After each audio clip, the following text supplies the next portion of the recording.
Good to have you back. Well, this morning on eNCA, we put the spotlight on house-jacking syndicates targeting Gauteng's affluent suburbs. Now, crime experts say they're highly organised and operate across the country. We're also warned to be extremely concerned about this new criminal trend. However, security specialist Mike Bolhuis joins me now to discuss this even further. Mike, good morning to you. Thank you so much for trying to help us make sense of what's really going on in Gauteng. So why this new trend that we're seeing? Not absolutely new, but I think the stats are even higher when it comes to hijacking. What's going on in Gauteng? The property, we call it property hijacking, has been going on for quite some time. So any vacant property is at risk. In other words, if you go on holiday and you haven't taken the necessary measures, you can come back and find that somebody is in your property, has hijacked it, has looted, stolen everything, and is operating from there. And doing so because, first of all, the criminals today, they just do anything they can and take advantage of because they can get away with it. The security guards, the police, the communities are many a times very scared. They don't want to get involved. They just stay away, and then that makes these criminals get away literally with murder here. Yeah. This is any vacant property. It could be a mine, could be a business, it could be a very expensive home, it could be a normal home in a normal area. Because of poverty, and due to the spate of crime in our country, it's taken advantage of. Mike, what exactly are these criminals looking for in these properties? Because I'm not sure if it's the goods inside, is it the copper wiring, is it just, malice? What exactly are they looking for? Well, homelessness plays a very big role in poverty.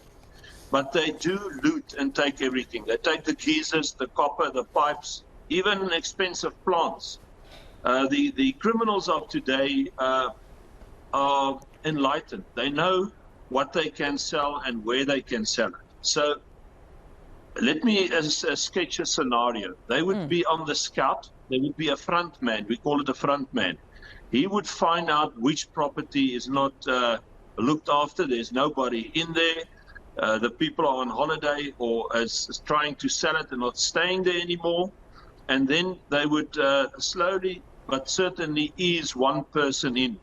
Once one person is in, a group will gather, either a gang or a lot of poor homeless people, and they will start ripping the place apart, selling everything for money and for food, and just using the roof basically to stay there.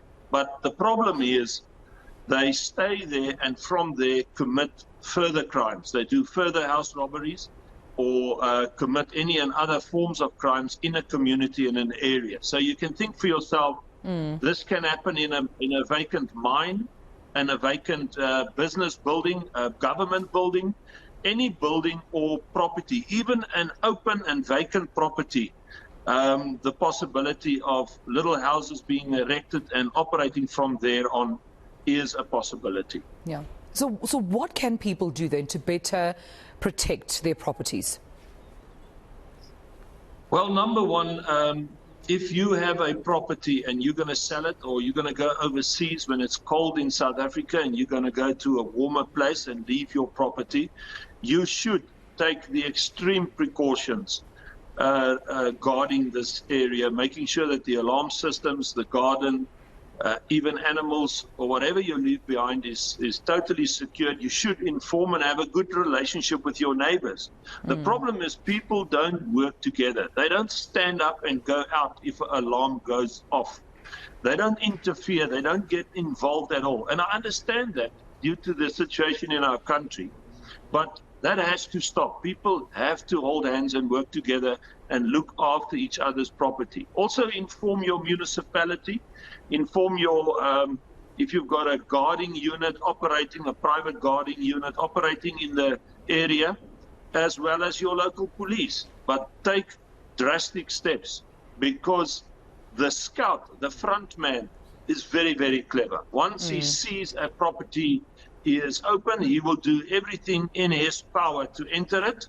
And that could be by bribing a gardener, bribing a security guard, bribing a policeman, whatever it takes. But once he is in, he knows it's very difficult for the owners to get him out.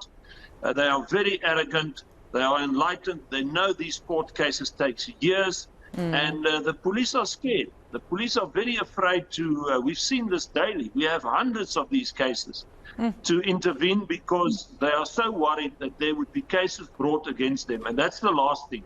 The police should really be respected and feared. And the only way that we're going to get this is that the head of the police, our government, gives the police the right to take serious and drastic actions. But usually the police just stands around, look around, and then leave. And leave it as it is and leave it for the courts to solve. Well, I hope, of course, everyone listening into this and needing this, which surely should be everyone living in South Africa, given the high crime rate, will take note of every single one of the advice you gave us. Private investigator and crime expert Bolhuis, thank you so much for talking to us right here on the South African Morning.